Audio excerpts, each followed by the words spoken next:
This week on the League of Legends, we have multitudes of new skins, a brand new ARAM environment, some talk of Mount Targon, and a voice pack for that same ARAM map. All this and more on the Spastic Gaming Web Show. This is Water Elemental. And this is Axis, and we are here today to talk about the League of Legends. This is an ongoing show where we talk a little bit about everyone's favorite map style battle game. News has been trickling in a very weird pace, but yeah, we're... Pace is the place. Yep. Pace Picante. So first off, we have the giant lore dump for Mount Targon. For those who pay attention, that is the area that Pantheon, Diana, and Leona come from. Pantheon being a Spartan warrior of sorts who trains up in Mount Targon, and Diana being a traitor to the kind of Church of the Sun at the top of the mountain. It's right? kind of funny, right? So Pantheon is the apex order. The knights that Pantheon is part of, the Spartan group. They're the best. People who wash out of that go to Diana's group. Leona's Leona's group, rather. And Leona's group, the people who wash out of that go to Diana's group. So they're all stages of traitors to each other. It's really kind of goofy. So seeing that kind of set up again and going over the premise of that is kind of cool, and I can't wait to see more. It is in dev. It's a lot of information, and the fun thing is that there are 5 slots mentioned in Mount Targon. So we have the original 3 that we mentioned earlier, and then we have 2 empty spots. This coincides with something that was teased a couple days ago called Look to the Stars. Look to the Stars has Pantheon looking into the sky, where a giant kind of like nebula is kind of floating around. A giant Kha'Zix ult is coming from deep space. I think it's one of 2 possibilities. One, the Watchers. Mm-hmm. For those of you who don't know, the Watchers are the group for Howling Abyss. They have the eye symbol. They turned Lysandra into what she currently is, and she betrayed them, giving a lot of power. They come from another world. Besides that, we have no idea what they are. Second, Taric. Jim. Reason I say this is because Taric is actually from another world. She is not a resident of Runeterra, unless they're doing some sort of champion rework to make him like a cosmic being or someone who works with the cosmic beings. He was slated for a rework after Poppy. They've been kind of doing that full rework thing, and I think this is probably the perfect opportunity to rewrite his lore to be in the actual world. Is outrageous. Galaxies for harmony. Alright, we should stop. Taric reference! So, yeah, there's a lot of possibilities. Honestly, I've tried to speculate about these in the past, and I've been completely wrong almost every time. If I had to guess, gun to my throat, I would probably say maybe a third character in the Diana-Leona triangle, maybe like Star Lizard or something. And then a character to kind of match Pantheon's group. You know, we have a bunch of Ionian characters that are from the same order. We have a bunch of Demacians from the same order. We have a bunch of Noxians from the same order. We don't really have anyone that has similar backstory from Targon. So, we'll see. So, we have a bunch of different characters. But yeah, this is one area that they've focused very little of. Originally, it was focused on more than, say, Shurima. But we got that whole event, and we got Zareth, and then we got Sivir, and Azir, and all that stuff. So, Shurima. That was... So I'm curious to see what's going on. Some say that this is going to be a full-on event like we saw with Gangplank. Others are saying that this isn't going to be at all. Some writers have speculated that this isn't going to be considered an event, so I'm guessing that this is going to be something in between where they're probably going to put a special game mode in with the new map, and then go on with that. And some say really that the world will end in fire. Bran? Possible. But you just said some say the world will, and I was like, Brand! That actually makes a little bit of sense. I mean, we've got the characters that go along with it. We've got the Brand, we've got the Zyra, we've got the Nocturne.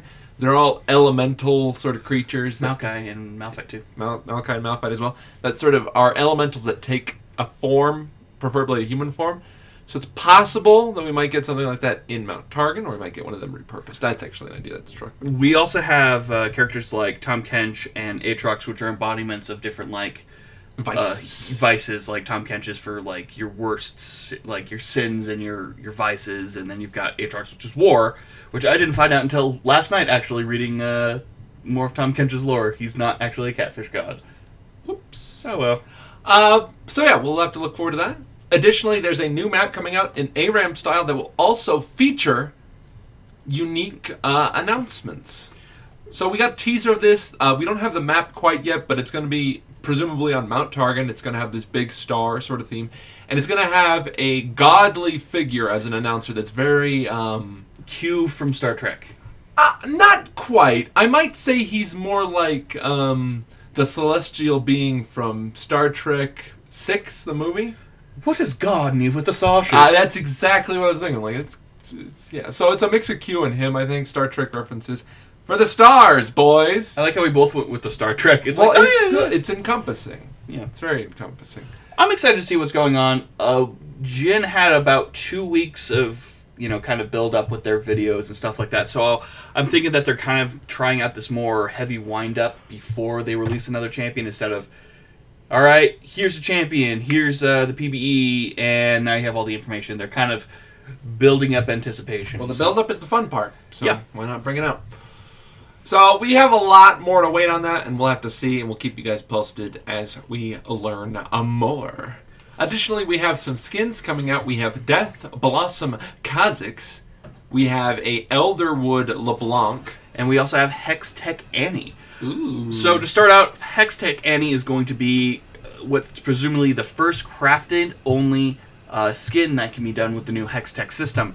I'm not sure if this is going to be added with the Mount Targon thing, or if this is going to be added in a later date.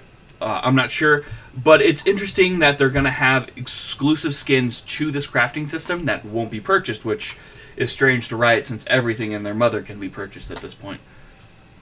Yeah, honestly, the Hextech thing, it can be cool. We'll just have to see how it does, because we have very little information, but the idea that there's already groundwork being laid for it, it's very encouraging, and it'll help when the game initially launches. Elderwood LeBlanc, very cool looking skin. I have nothing wrong with plant characters. Goes great with Zyra, and all of her particle effects really match that. It's indeed, she's really good at giving that Elderwood, a feel. Who else is Elderwood? It's Bard and Hecarim? I believe is Darius' skin, is that Woad or is that Woad? So I think it'll match up with the Woad skins. Yeah. For sure. And then we have Death Blossom Kha'Zix. This is a really cool skin. It evolves. Kha'Zix has a lot of really good skins. Yeah, you can do a lot with the evolve mechanic. Yeah, the petals and stuff change as he evolves, and it's just the colors and he essentially is blooming and getting more vibrant as the game progresses, which is a mechanic they used way back when they did Pulsefire Ezreal, and I don't think anybody plays Pulsefire Ezreal, so this is a nice return of that mechanic. Indeed. Do you know why no one plays Pulsefire Ezreal? It's because it's expensive. And most of the people that bought it don't play anymore. Yeah, that's a good point. I mean, you still see it. But, again, it's it's a little over $35. Oh, God, I forgot. It is the most expensive skin in the game. It's out there. But, yeah, I mean, as far as other news goes, we've got the RP art that they published, which is a YouTube video where basically they tinker and critique and do sort of callbacks to the customer service forums where basically people would say, I need 2 or 3 RP to buy a skin. Can I, here's a picture. Can I have this so I can buy the skin? And it's MS Paint art and they're acting like art snobs. It's pretty funny and some of the pictures are fantastic. And with that, they launched a new website application which allows you to create a RP art of your own. It gives you a prompt, it gives you all the MS Paint tools, and you can just sort of run away with it. Not sure if you can actually get RP for it, but it's still fun to see the community working on stuff. Indeed, it's very good stuff, and just nice little community engagement. It's definitely the sort of thing that was missing from Riot. The sort of Riot stuff we got that was sort of informal, kind of like the old. I guess the most informal Riot thing that was so endearing to me was the Broloff video.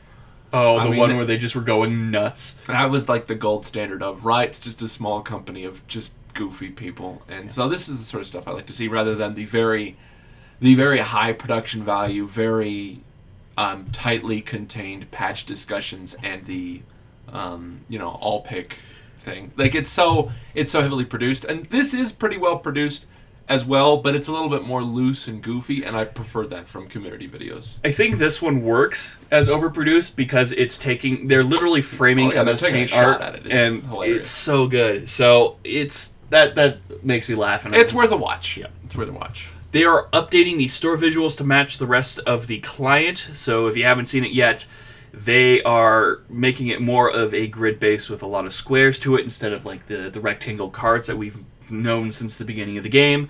Hopefully the page runs a bit better. I always remember the shop whenever I needed something. A lot of loading, You're in queue, like, I need to buy this character. And sometimes it would just shut down my client. It's just like, I want to give you money! Just let me give you some gauche. Yeah, and hopefully they add a better interface to things like icons and, gifting and stuff like that, because it's a pain. Yay, verily.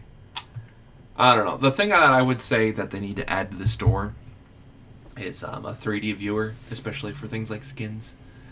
Just so that way you can see what you're buying rather than just a piece of artwork that doesn't often match what it actually looks like. They definitely do need a 3D model thing, because Heroes of the Storm and Dota let you see what you're getting. Oh, yeah.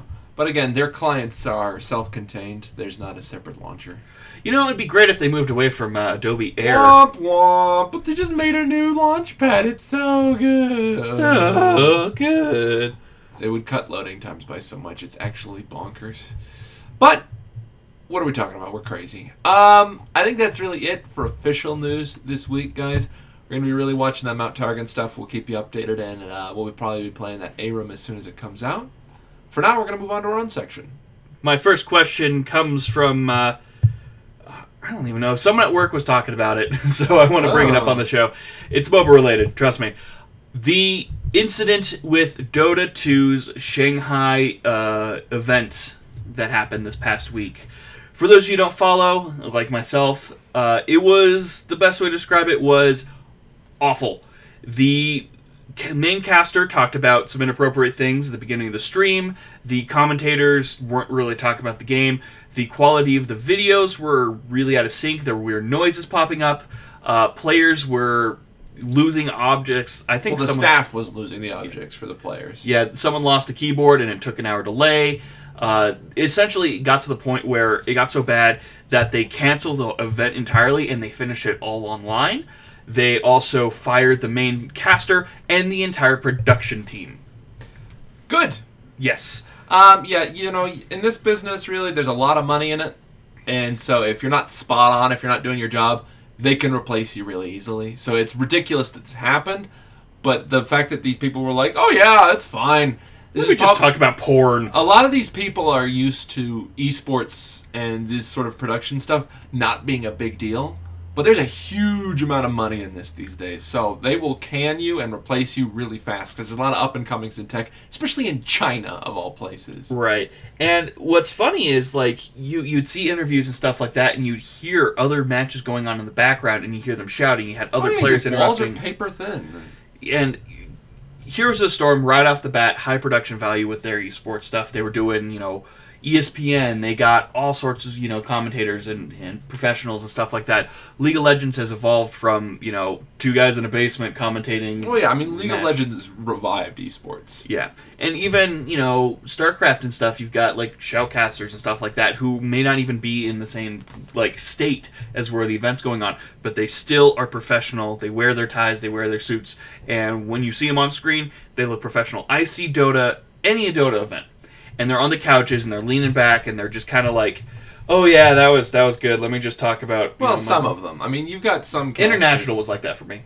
Really? Some of the international stuff I saw was a lot of that more. A lot of the TS stuff I see, they had the big podium, they had the crowd with them, they had the shirts on. They were really having a good time, but I thought they were slacking. I think it's because I caught the in between stuff, the filler. They had wall-to-wall coverage that whole weekend. They were always doing something.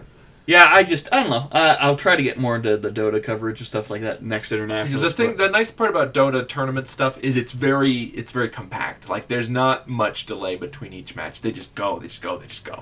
Whereas League, like we're seeing with the LCS, it's gonna be a month and a half for the grand finals. Have you gone from the start to a finish from one day of the LCS? It is a 6-hour kind of beginning to end, because it's not just once a team gets leaves, you interview them for a bit while the next team sets their gear up, then they play. It's like they literally have the guy standing in front of one of those touchscreens you use for sports for frame by frame like analysis. And to some that may be found very interesting. I just want to watch the games and I want to watch the player personalities. Most people do. And so I understand that they're trying to get like more in depth and stuff like that. I think that needs to be a side stream or something that you can pull up, kind of like that picture-in-picture kind of feature. And back on track, it's like, it's professional. Don't get me wrong. It's very professional. It's very slick. But compared to what Dota had right now, it was, whew. Yeah. But, yeah. Moving on, this kind of question kind of evolved out of my group of friends because I've been playing Black Desert Online, and they sort of wanted me to spill my guts about this game. I mentioned it a little bit last week, and I just want to reiterate. I like the game a lot. It's super different, and if you have a friend that's playing it and they pre-ordered it, they have a guest pass that they can give you. Ask them for it. The game has no caps. There's no level cap. There's no professions cap.